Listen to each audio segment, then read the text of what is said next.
Religion was a very important factor in the early days of Canadians' women's rights movements.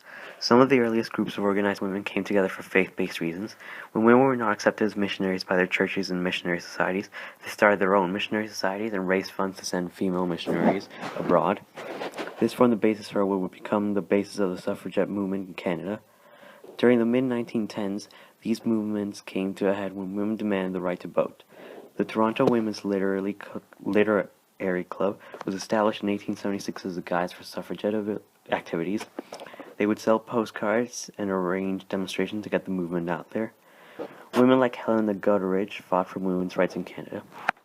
From the beginning of the 1900s to around the 50s was the time when most of this movement had the greatest effect. By the 60s, most of the goals were completed. Groups like the Famous Five took this fight to the top of the top. The Famous Five were a group of women from Alberta who brought to the court the issue of women being counted as people. The Famous Five included Emily Murphy, Irene Marriott Parbley, Nellie Mooney McClung, Louise Crummy McKinney, and Harriet Muir Edwards. Women played a huge role during the war. While the men fought on the battlefront, women would build weapons factories, they would nurse the wounded back to health, and perhaps most importantly, they would take care of the children that men could not take care of. After many long years of fighting for their rights, women have successfully won the fight against the stubborn men who stood in their way.